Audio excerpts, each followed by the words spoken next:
right, welcome everybody. My name is Mike Macomber. I'm an associate here at Tully, Rinckey. My practice is primarily in labor and employment law, primarily plaintiffs' side. I also do a little bit of military law and civil litigation as well. And I specialize in USERRA as well. USERRA, as I'm going to commonly refer to it this evening, is the Uniformed Services Employment and Reemployment Rights Act of 1994. And that's what we're going to be discussing this evening is USERRA and its implications in the employment setting. A little bit about Tully Rinckey. Tully Rinckey here, we are a full-service firm. We have offices now in Buffalo, Albany, obviously, Rochester, Syracuse, Arlington, Virginia, Washington, D.C. So we kind of cover almost all areas of practice there. Certainly specialize in military law, federal employment, as well as USERRA.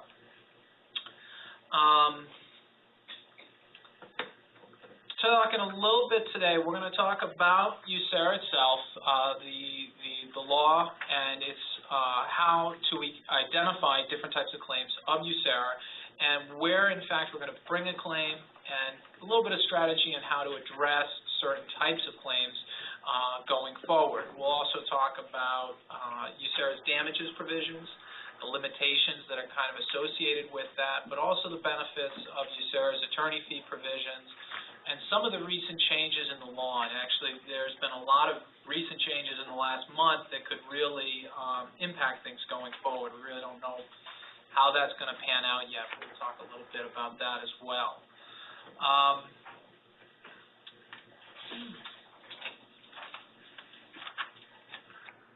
I'm going to follow along a little bit here.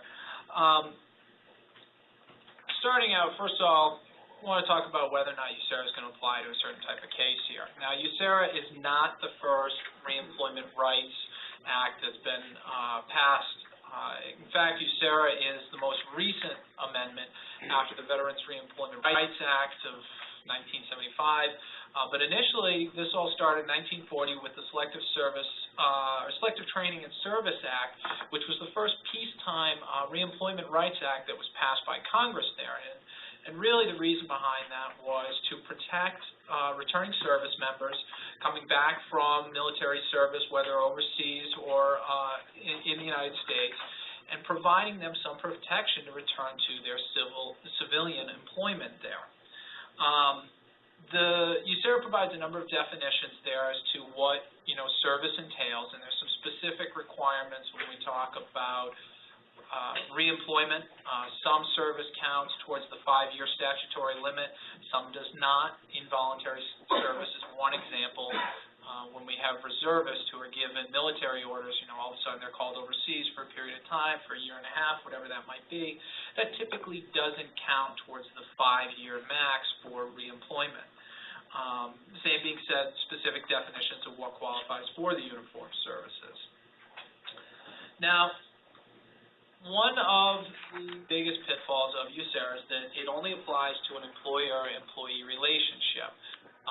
There's no threshold on the size of the employer, as other laws such as Title VII, FLISA, things like that, they have limits on the amount of employees or a number of employees you need to qualify. Under Title VII, 15 or more employees. Under New York State's executive law, which is New York State's version for anti-discrimination law, you're talking 4 or more employees. USERRA is very broad in that there's no limit there. You could have one employer, one employee, you're covered under USERRA. But it does not apply to independent contractors, and that is a big pitfall that we're going to talk about a little bit later as well.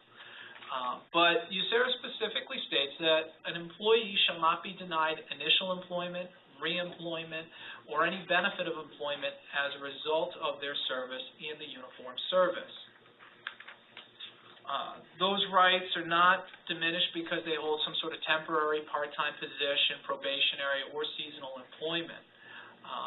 It's important that we keep in mind that USERRA, as expressed by Congress and echoed by the Supreme Court and case law time and time again, USERRA is broadly construed in favor of the service member. What does that mean? Anytime there's any kind of gray area with the court's interpretation of USERRA, we fall back to the fact that Congress has always wanted to provide as much protection for those service members as possible. And we consistently seeing this coming up time and time again in the case law.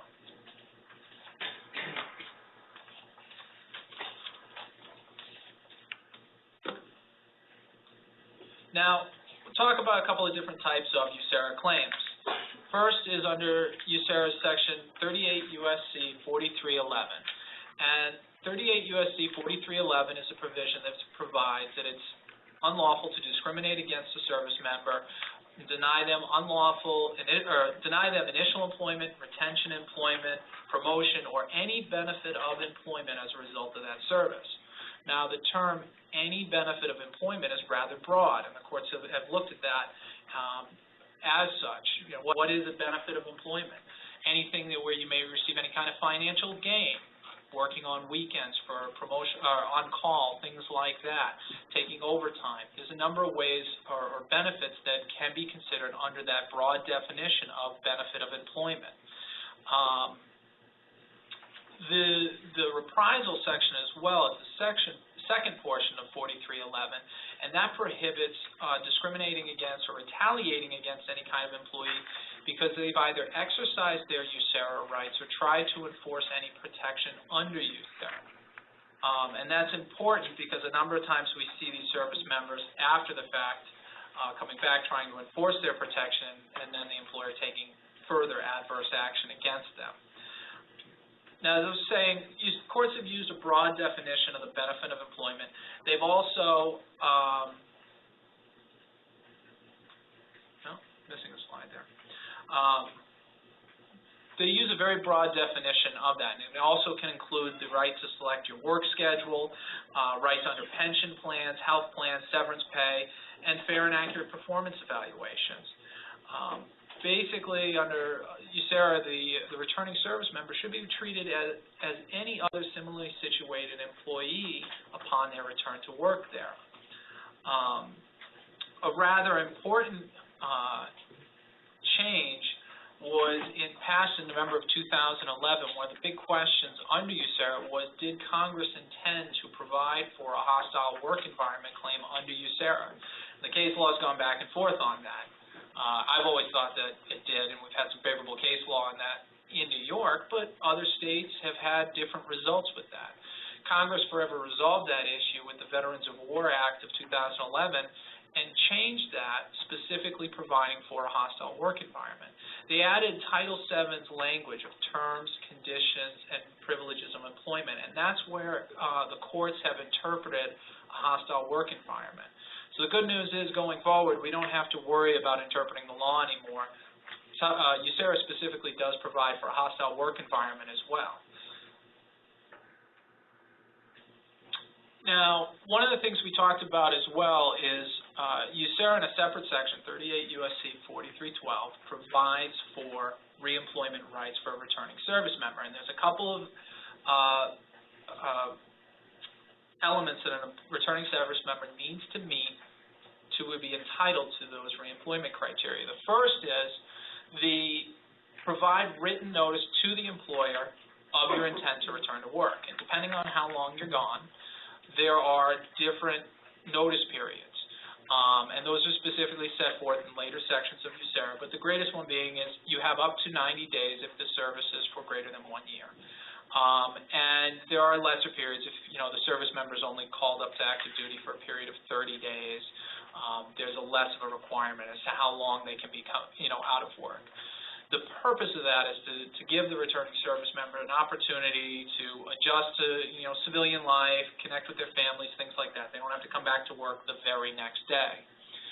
But they do need to provide written notice of their intent to return to work. The second element is they cannot have been gone from their civilian employment for a period of service in excess of 5 years. We were talking earlier, not all service is considered for that 5-year period. One of the biggest exemptions is the involuntary service. Another is if a service member is called up for training, specifically, advancing their military career. They have war colleges, things like that they attend, and those are also exempt. it's very important to take a look at the military orders themselves, because the provisions for why they're called to active duty will specify whether or not it's exempt from that 5-year limit.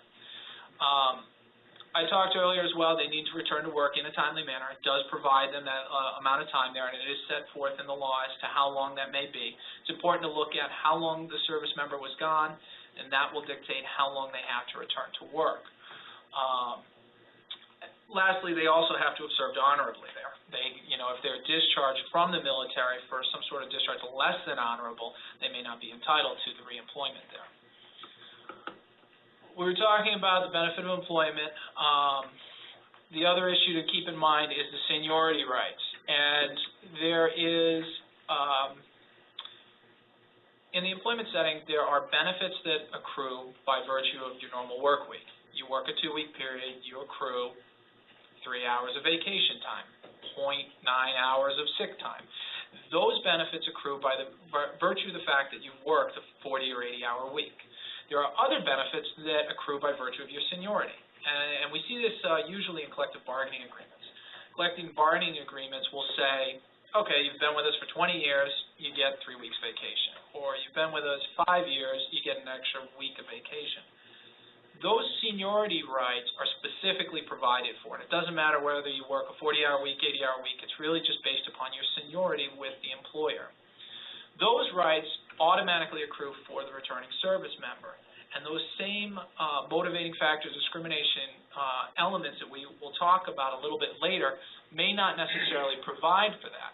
But under those broad definitions of USERRA, which is something we'll hear time and time again, those seniority rights are protected as well. Same being said, pension rights.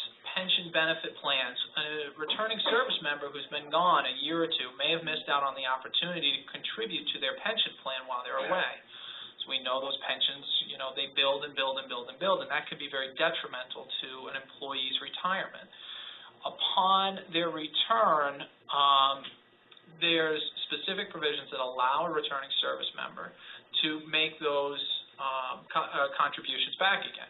They don't get a free pass. They can't just, get free money for doing it. But when they come back, there is a certain period of time where the returning service member can say, okay, I would like to donate that money in. I'd like to get the match there. I want to make sure that I contribute to my pension plan so I'm not hurt by that. Basically, they're treated as there's no break in their service there. It's like they've never left.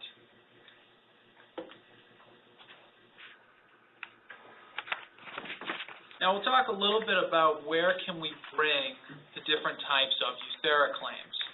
Now, with regards to federal agencies, you have federal employees, state employees, private citizens, private employment matters. There are different options for where we can bring a USERRA claim. With regards to federal employees, we're typically talking about filing a claim with the Merit Systems Protection Board or the MSPB. At the same time, a lot of times we see people filing claims with Department of Labor or contacting ESGR first. ESGR, Employee Support Guard Reserves, is a nonprofit agency that tries to basically educate employers. And when we have a service member who comes back and they're having problems, sometimes they'll contact ESGR and say, can you talk to my employer and educate them on the law a little bit, tell them what they're doing is wrong. A lot of employees will try and use those informal resources first. Same being said with Department of Labor. Department of Labor will investigate claims. Sometimes they'll refer them out to the Office of Special Counsel, OSC, and you can go to a hearing there as well. If an employee has a pending claim with the Department of Labor, you need to exhaust those rights before they go further in filing with the MSPB. If you've elected to go through that administrative process, you cannot just go straight to the MSPB. Typically, in the case of federal employees, we're talking about the Federal Department of Labor there. Federal agencies, this is the same being said for any state, wherever that might be. If you contacted the New York State Department of Labor, they probably would still forward it along, I would think. And that's for the process for which we handle for federal employees. For state and private employers, actions against a state or a private employer can be brought in federal district court. any action against a state commenced by a person may also be brought in a state court of competent jurisdiction in accordance with the laws of that state. So that means an individual can bring a claim in states here in New York, can bring a claim in Supreme Court, or in any other states, whatever state actually has the jurisdiction to hear those claims in that respective state.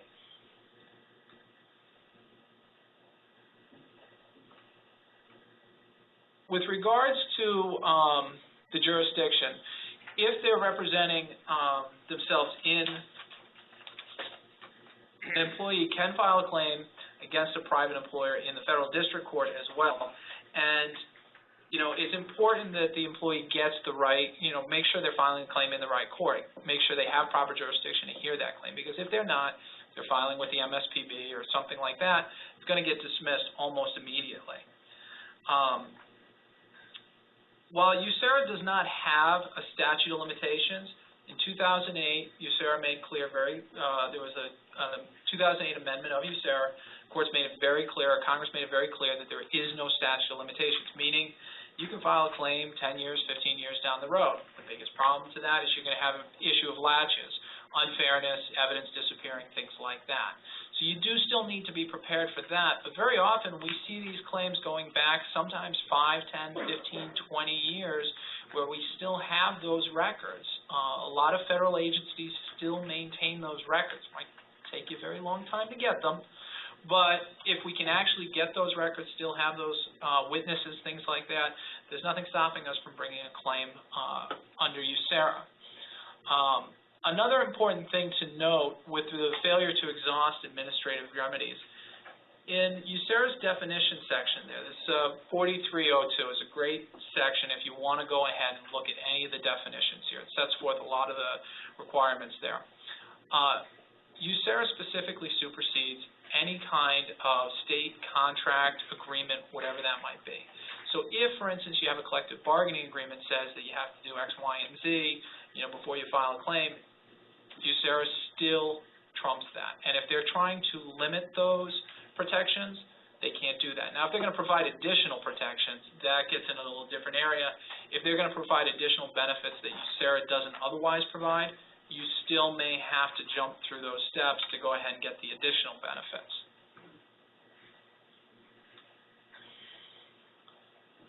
Now, the sovereign immunity issue is something that crops up time and time again with USERRA. Anytime you're bringing a claim against the state, the question is, where do you have to file the claim? Some states have waived sovereign immunity, others have not. Sovereign immunity basically states individuals can't sue the state for claims against them. There is an exception. Weighing here in New York State, we've made it quite clear that if you are going to bring a claim against the state Supreme Court does have jurisdiction. It's not the Court of Claims there, which is great because the Court of Claims puts a 90-day limit on filing claims against the state there. It's important that the employee is seeking some sort of equitable remedy, and that's where that power is vested. If it's purely monetary damages, that question's still a little bit gray. You may still have to file with the Court of Claims in that situation, so you do need to be careful for that. One thing we do also see, and this is a jurisdictional issue that does come up time and time again with the federal agencies, it's a little trick they like to play on us, and we call it mooting a claim. And what will happen is you'll file a claim with the MSPB, try and get the benefits for which the employee is entitled to, and at the last minute, right before they go to a hearing, the federal agency will provide them all the relief they're entitled to, and say, oh, well, now we don't have to pay attorney's fees. You're not otherwise entitled to it, the claim's moot, we're not going to pay your bill of whatever that might be. It's a little frustrating when it comes up. It's something that you do need to watch out for. It's important you got to make sure that they provide them absolutely everything. They've gone back and corrected the records, made every change that necessary could be, because otherwise you might be standing there saying, well, unfortunately, we can't get your attorney's fees back for you because they provided you everything else. How often does that happen? Depends on the agency. Some agencies are worse than others. We don't see it as much anymore, and it really does depend on the claim. I think now that we have some claims for hostile work environment, things like that, it's going to be a lot more difficult to go ahead and moot a claim out because those damages are going to change. It also depends on what it is they have to correct. Sometimes it's a quick, easy fix. and an agency might do that right off the bat. Other times they may not be able to make the change. Any questions about anything I've said so far? And please feel free, if anything does come up, certainly raise your hand or just let me know. One question. Let's say you have a situation with a small private employer with 10 employees. If the service member goes into active duty and meets all the other requirements for planning, what happens if when the service member gives notice to the employer on leaving service at the job? It's a very, very hard burden for an employer to show that that job no longer exists. It can be an affirmative defense that, for instance, we've gone through reduction in force, that job no longer exists, we terminated it. However, if that job has changed in any way, say that, you've got 10 employees, the service member leaves, you hire somebody else to fill his position, and then along the way, maybe that job's eliminated, but whoever that 10th employee was that they filled, the temporary employee there, that employee shifted into some sort of other role there, there's an argument that that service member should be put in that exact same role, put in the position that they would have been in had they not left. So an employer is going to have a very hard time showing that, we went through a massive reduction in force. We laid off these 500 employees, and you know what? That's one example we have seen a couple of times. All right, we just laid off 500 employees, and that service member would have been one of them, regardless. That's hard to show. In the case of 10 employees, they're going to have to show that that job's completely gone. Maybe it's a market that disappeared, but it's going to be an uphill battle. How do you reconcile seniority with probationary periods? It's not an easy answer. It depends. One of the things that really depends upon is what is your probationary period based upon. If it's a skill-based probationary period, that you have to demonstrate sufficient skills in that job title or job position, the returning service member, upon return, say it takes them an additional 6 months to complete that, they may be entitled to retroactive seniority, maybe not for pay purposes, but at least for seniority purposes among other employees, if it's based upon, okay, we need you to demonstrate skills in this particular field. If it's merely just a passage of time, you got to give them the opportunity when they come back to try and meet that, things like that. It doesn't just toll it out forever. But it does depend, what are we looking for in that probation? Is it just we need you to fill the seat for 6 months? That's a different situation. Then we want to make sure you know what you're doing. So it's an important question to look at, though, upon that return there. But they are still entitled to return to that position and be given an opportunity. You can't say, well, you didn't pass your probation, so therefore we don't have to rehire you. What happens if you fail probation? Well, if you fail probation, you fail probation. But, I mean... I guess I'm looking for a little more specifics. I guess if this person doesn't meet the requirements for the job and you try and fire him, you're going to be subjected to a claim that you're firing a service person. You may be subjected to a claim, but you may have a legitimate defense at that point. There may be a legitimate reason, and that might be, well, they never passed the probation. You need to look back and say, okay, well, maybe when he came back, did you give him sufficient opportunities to try and pass the probation? But if it really is something that is objective, clearly could not type 75 words per minute, all right, well, he didn't meet the requirements of the job. So that certainly depends. If the only reason they fired him is, well, okay, you didn't pass the 6 months, you were gone for 4 of them, that you're going to have a very hard time with. Any other questions? What if the service member returns from service and is permanently disabled? How does that affect the returning service member's right to reinstatement in the civilian job? Again, I'll give you that wonderful lawyerly answer that it does depend. You use the term permanently disabled. And so my first question is what is the disability? Upon their return to work, there is, on the reemployment provisions we talked about, they have to timely return to work. There is a separate provision buried in USERRA about convalescence leave. An employer can, or an employee, a returning service member, can be given up to 2 years of convalescence to try and return for the job. So they don't have to return within that 90 days. So if the injury is, something that can be addressed through the convalescence there, Maybe they just have to be given more time to return to work. Now, if the disability is something where maybe they can still perform the essential functions of the job and there may be some sort of accommodation that they can do, USERRA actually goes further than the Americans with Disability Act and provides more protections. You know, the employer has to make a lot of efforts to try and see, can we get them back in the job? Can we get them in a different job that, you know, maybe it's not the same thing, but we can work with those injuries there. So there's certainly an argument that that employer has more of an obligation under USERRA for the injury issue than they may actually have under the ADA. But again, it depends. What is the injury and how is it? If they're permanently disabled, unable to work, 100%, you know, they may be needing to consider disability retirement or something else, depending on, is it a federal employer, state, private, whatever that might be. Talk a little bit about how can we prove cases of USERRA violations, show the employer did violate USERRA there. The key language in USERRA is that we need to show that the plaintiff's service was a motivating factor in the employer's decision. It's not the sole decision.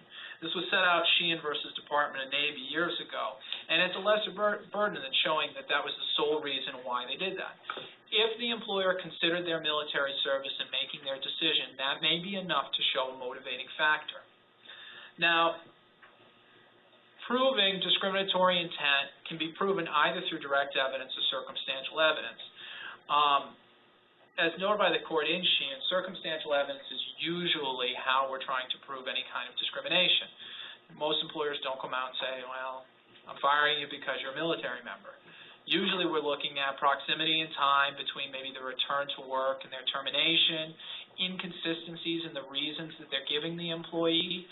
There may be comments, jokes that suggest that the employer is considering their military service in making the decision. There's a number of ways in which we look at showing through circumstantial evidence. I see another one here we mentioned is hostility towards that member's service. When a military member goes in, puts in their orders and say, hey, by the way, I'm going to disappear for, 6 months, the employer comes back saying, this is a real kick in my teeth or something like that.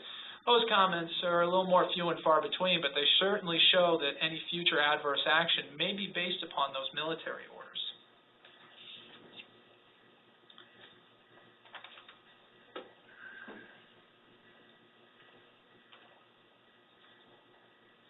We talked, I mentioned also, one of the things to take a look at is actually the reason the employer is giving for terminating the employee. The example you gave earlier about, well, maybe the job's no longer there. Is that actually true? Can the employee, can the returning service member show, well, no, the job still is there. It may have changed. You may have changed the title. I may no longer be a senior analyst, but they're still hiring 20 other analysts there, and I could still do those jobs there. And so when we look at the inconsistencies on those reasons, that may be another way in which we can show discriminatory motivation.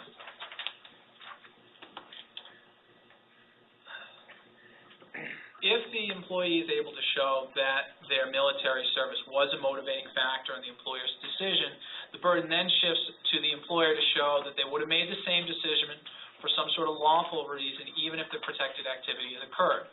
One example I mentioned earlier was a reduction in force. You have a large employer laying off 500 employees because they can't financially afford it, they're closing the plant, something like that. That may be a lawful reason. One thing to keep in mind in proving a retaliation claim, that the employee engaged in some sort of protected activity and the employer retaliated against them for that, it's a little less clear. The Supreme Court just issued a decision about a month ago changing the retaliation language under Title VII. It's very, very new here. It's going to change the entire landscape in employment discrimination. But basically the Supreme Court has come back and said retaliation needs to be proved with a but-for test. How does that impact USERRA? USERRA has very frequently looked at Title VII in interpreting its own language, just because there's not as much case law out there on USERRA as there may be on Title VII. I haven't seen this yet. If anybody sees this issue, I would love to be aware of it because I think it's a very interesting thing. The big difference with USERRA, USERRA specifically uses that motivating factor language in their provisions, so I think it's a good indication that the but-for test may not apply. We'll have to see how that plays out. Now, in the reemployment scenario, the elements we talked about, the 5 elements to return to work there, it's inherently easier to prove a denial of reemployment case because you don't have to prove the motivating factor. Quite frankly, did the employee meet the 5 requirements to return to work? If they did and the employer did not return them to work, it's much easier to show than proving any kind of discriminatory intent. The other scenarios, this is just a refresher there, but we talk about those 5 elements. They left their service for performing involuntary or voluntary service in the military. They gave their employer prior notice, a written notice of their service. The cumulative period of service does not exceed 5 years. The period of service, was honorably. The uniformed service member returned honorably, and that the employee makes a timely application for reemployment. You meet those 5 elements, it's a lot easier to show a denial of reemployment than that they discriminated against them based upon their service. In other sections of USERRA, it's a little less clear as to whether the motivating factor test should apply. In sections 4312, 4313, those are the 2 reemployment ones. 4316, as I mentioned earlier, was the denial of seniority rights, rights that naturally accrue by virtue of a contract or plan, whatever seniority rights you may have. 4318 is the section that discusses pension or benefits. All 4 of those sections are silent on the issue of motivating factor, and there is some case law out there that suggests you don't have to prove motivating factor in those tests. You deny them the benefit of that employment, those benefits would have otherwise accrued, the employee is entitled to those. And while we say that this is currently being litigated, I've been waiting for an appeal brief for 1.5 years. They still haven't filed that. So hopefully that case law will become set. Now, we talked a little bit through some of the questions there. Are there any kind of defenses, affirmative defenses that the employer can make? One of the defenses that might be made is that the individual's pre-service employment was brief or non-recurrent. This argument gets a little bit more so in line with the independent contractor. They weren't in fact an employee of the employer, therefore we don't need to reemploy them. The second argument is that the circumstances for the employment have changed drastically. Here, those situations we're talking about, reductions in force. I think you might have an argument in some mom and pop kind of situations that maybe they really have changed. They've gone in a completely new direction, whatever that might be, that position no longer exists. It's going to be a hard burden, but you may be able to show that.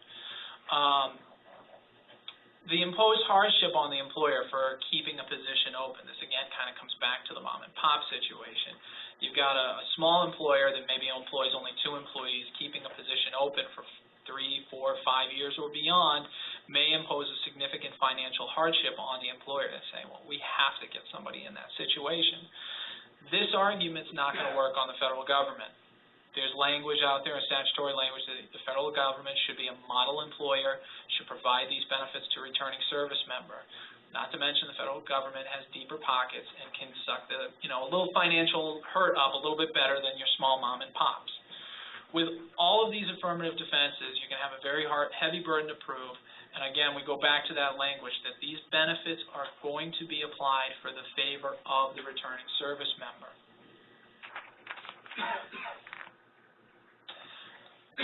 Talk a little bit about the damages under USERRA. If we prevail on a case of discrimination under USERRA, the employer may be required to compensate the individual for any loss of wages or benefit. And that language of wages and benefits typically applies to back pay, annual leave, military leave, pension credit, possibly a severance pay if that is an option, stock options. The big thing that benefits and wages and benefits does not include is pain and suffering. Time and time again, we've seen that come up in the case law, and the courts have routinely rejected that argument. Now, I go back to that 2011 amendment of USERRA, where now we specifically have provided for a hostile work environment. I think there is a good argument to be made that Congress, by specifically adding a hostile work environment, has evinced their intent to provide for compensatory damages for pain and suffering. Hasn't been tested. I've argued it a few times, but it hasn't come up in any cases that I've seen. I'd love to see how that turns out, but it is a big, big gap in USERRA. If we're going to provide for a hostile work environment claim, why are we not providing for pain and suffering? Doesn't make sense, but unfortunately that's the law at this point in time.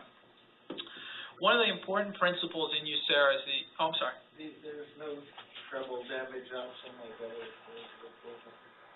the liquidated damages. Yep, and we are going to talk about that. There is a provision for liquidated damages for willful violations. And we'll talk about that in a slide or two. The escalator principle is an important concept to keep in mind. And the thought is an escalator can go up or an escalator can go down. And for the returning service member, they need to be put in that position they would have been in had they not left their service. If a service member leaves and they would have received promotion after promotion after promotion, or in the federal scenario, within grade increases over a period in the federal government, you receive a within grade increase for your salary set on a number of years. 1 year, 1 year, 1 year, every 2 years, every 2 years, every 2 years. That employee needs to be put back in the position they would have been in had they not left. So this can mean that they're coming back to a much better position than what they left. Now, it is possible for the escalator to go down, and if the employer's gone through financial circumstances, strife, whatever that might be, an employee could theoretically be put back into a position that was not as favorable as when they left.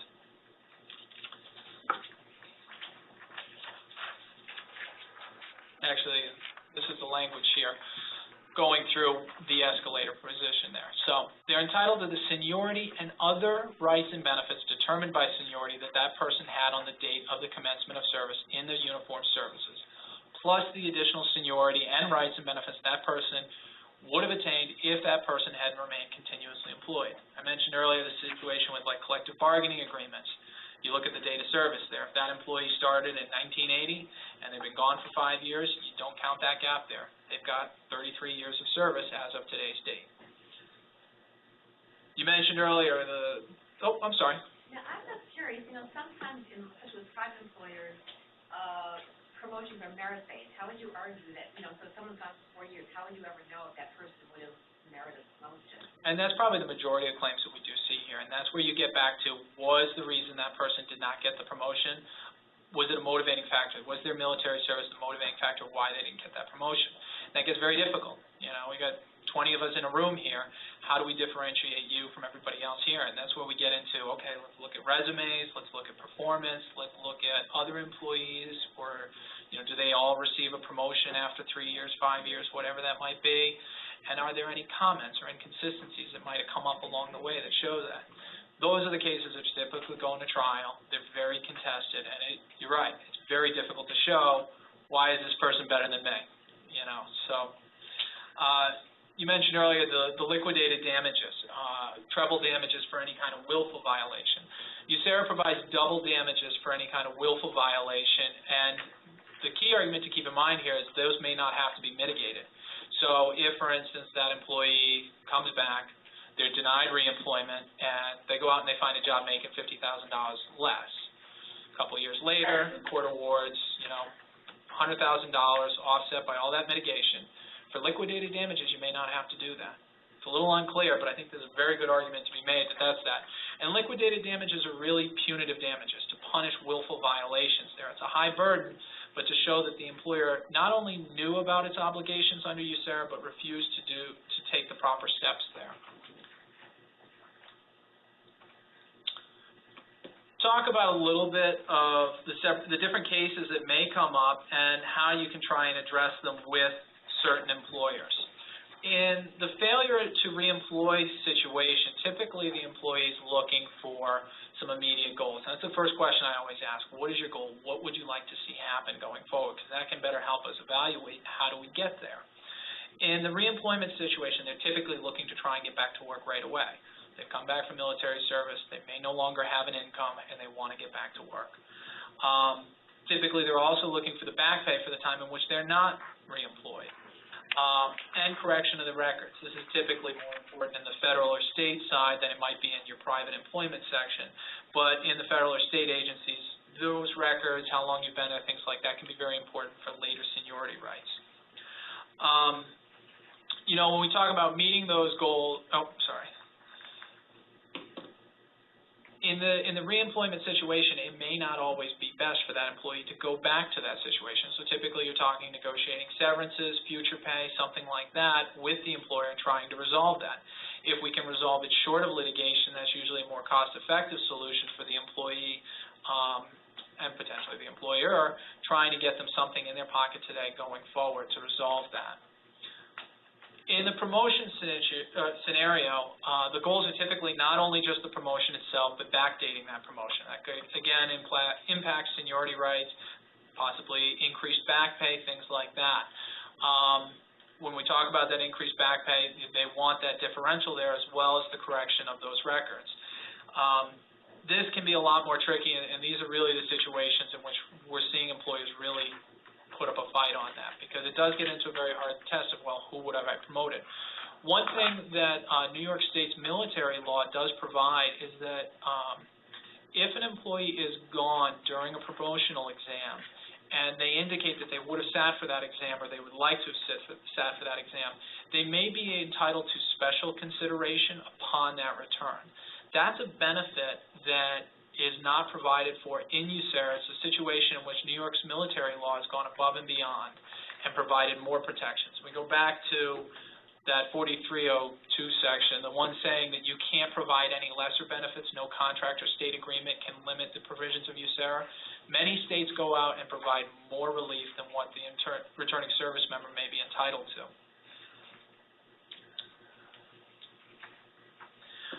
One of the other common claims that we've handled here a lot of is denial of benefits. The employee returns, they're denied military leave and annual leave. In these situations, there's basically two remedies, either monetary compensation or restoring the leave to their accruals there. It gets a little tricky because if the employee's been gone for 3 years, 5 years, or more, where do you compensate them? Do you compensate them at the rate they would have been paid when they left, or do you compensate them upon the rate that they returned? There's a great argument there that, you know what, the employer made the mistake. You should compensate them for today's pay rate and not the rate it would have been 5 years ago or whatever that might be. If they do restore the leave itself in those situations, you also want to make sure that if they're all of a sudden they're going to return 150 hours of annual leave on December 31st, that leave doesn't disappear January 1st based on some employer's policy of use it or lose it. That's something you can work in a kind of settlement agreement that they be given a reasonable amount of time to try and use that leave. The termination of employment, the goals are always some sort of prompt reinstatement, but as I was saying, with the denial of reemployment, that may not be in the best interests of the employee. Again, we're talking about back pay for the time period in which they're gone, and that can continue to grow. While the damages might be very limited after the first month, those damages can continue to grow and grow and grow, especially in this economy where finding a comparable job may not be that easy.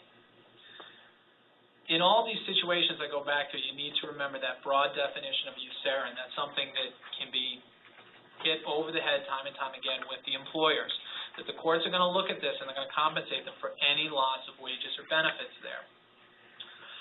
The liquidated damages, that is a very big concern because, not only are you going to possibly have to compensate them for the loss of pay, loss of promotion, termination of employment, but you may be paying punitive damages if the employer knew of this and did not do anything.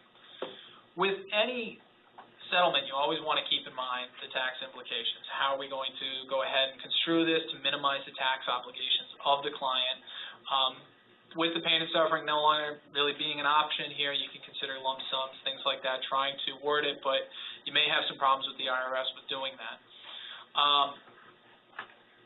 Correction of records, this is something that we've used with the federal government a few times. When the federal government is having a hard time correcting the records, and you could use it to the state government as well, you can use this as kind of a settlement tool to say, all right, look, we'll waive, you don't have to go back and correct 25 years of records here, but you need to compensate my client a little bit more there. A lot of federal employees or agencies are very happy to do that, so they don't have to go back and correct years and years of records there. Again, you also need to make sure your client agrees to it, but they usually are happy to see a little more money in their pocket. The big issue in damages and attorney's fees is the issue of attorney's fees. USERRA specifically provides that the court may award attorney's fees, expert witnesses fees, and any of the litigation costs to a prevailing party here. And very often those attorney's fees can exceed any compensation the service member might actually receive. One of the most popular cases in New York, or most predominant cases, is the Serricchio versus Wachovia case, which came down a few years ago. I was actually doing some work on that the other day, and I think the attorney's fees, I found one of the decisions were almost $800,000 on that one. There was 3 appeals to the Second Circuit. That was a very litigated case. The employer, or the employee, still recovered, I think, $300,000 or $400,000. He was a broker down in the city there. But those attorney's fees were almost double the relief that the employee actually received.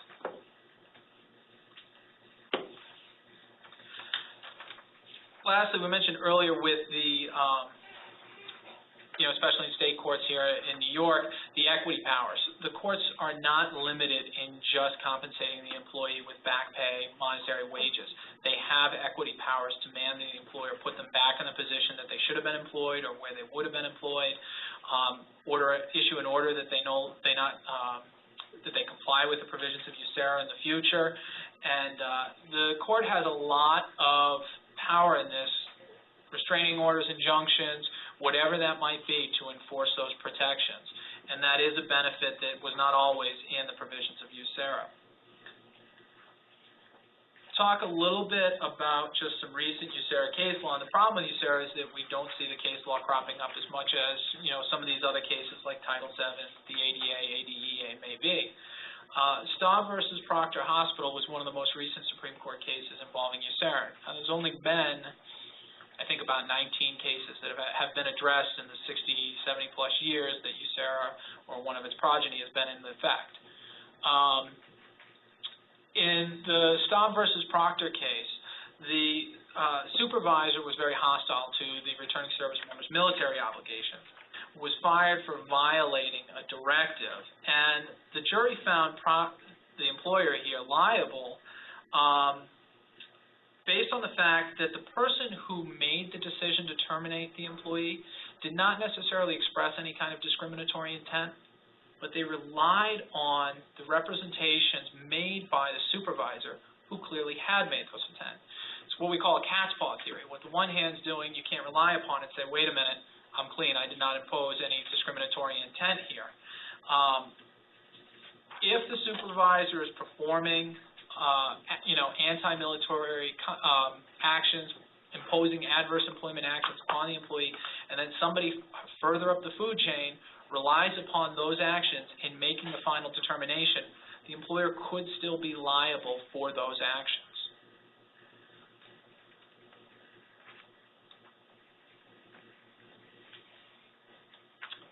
I mentioned a moment ago the Serricchio case here versus Wachovia.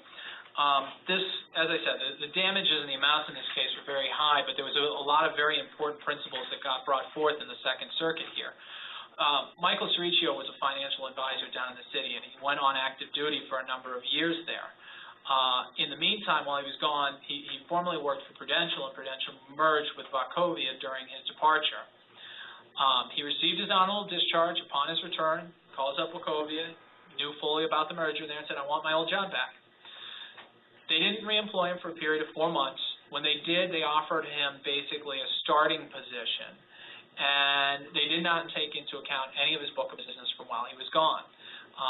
Anyone who's worked with any kind of financial advisors, their book of business is everything. The residuals they make from their commissions accrue and accrue and accrue. And one of the big problems that the court found here was that when he returned, Wachovia didn't even make a determination as to what his book of business was. They said, well, we don't even know what the heck we owe you. We're just we'll give you an entry-level job, and you can, that was the job you had before, but we're not going to consider the fact that you left $1 million book of business. The other issue that the court particularly noticed was the delay, the 4-month delay. And when we talk about the reemployment provision, USERRA specifically discusses prompt reemployment. So waiting 4 months to not even get him back in the position, the court was particularly aggrieved by. Now, this case took a number of years here. It was originally filed in 2004. In 2009, it was finally decided by a jury trial, and there was still appellate issues after that. The back pay award, as I indicated, was almost $400,000. When they reinstated him back in 2004, they had offered him a position making. So when they reinstated him, this was an example of their equity powers. The court said, not only are you going to do that, but you're going to reinstate him with a salary of $12,300 for a period of 3 months, give him back his book of business, and allow him to build up his business again. So this is an example. Wachovia didn't have a position for this. Typically, they were paid a very base amount. You made everything off your commissions. The court said, that's not good enough. We're going to use our equity powers here, and this is what you're going to do. I don't know if that's necessarily going to set any kind of precedent, but it was certainly a great example of the court going a little bit further and using their equitable powers and addressing the harms that were brought up. Some of the other issues that came up in Wachovia here, Serricchio, was can the employer, how do you determine that book of business? How do we come up with the issue of damages? Do we consider just what they would have made when they returned, or can we actually consider what they were making when they left? The court said here, you actually have to look back at what they were making at the time they left. And furthermore, upon their return, you need to figure out what that amount would be. The court has some great language of talking about not only that book of business, but comparable employees and things like that, that is great for, considering how do we come up with that damages amount. And again, the court took a very broad interpretation here in figuring out what is this employee entitled to. The next question the court really decides, do we have to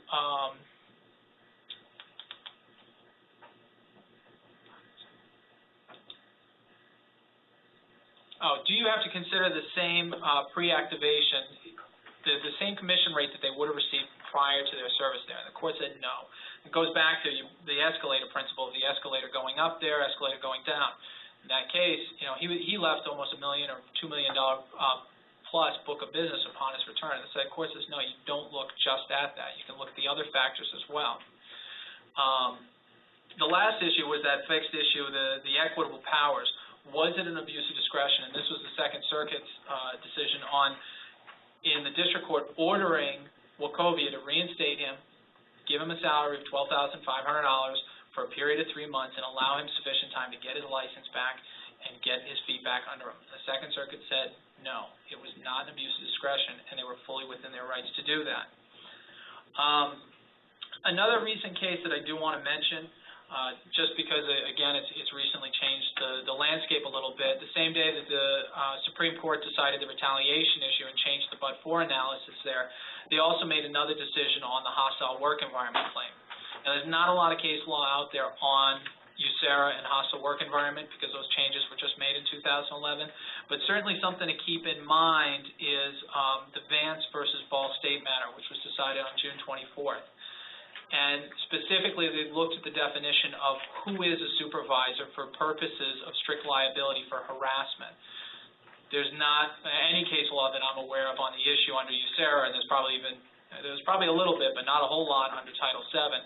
So I think the courts are going to look at how Title VII interprets that in the hostile work environment situation for USERRA, and it's a much more limited definition of what previously was used. In closing up, just a couple of thoughts that you keep in mind with USERRA. USERRA is not a new law. This is something that's been in place for 70 or 80 years. It started back in the 1940s and has been amended time and time again. And every time it's amended, it's always amended to provide more protections for a returning service member.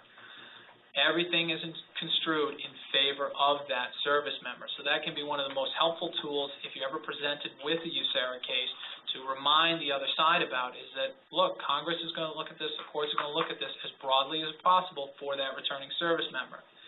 While USERRA is not as prevalent as we'd like to see, the case law, you can use other cases out there. Title VII seems to be the most popular that the courts have gone back to, looking at how courts have interpreted Title VII cases and applying that to USERRA. So it is certainly helpful in trying to understand some of the gaps that we see in USERRA. If you ever have any questions on USERRA, you can certainly give us a call.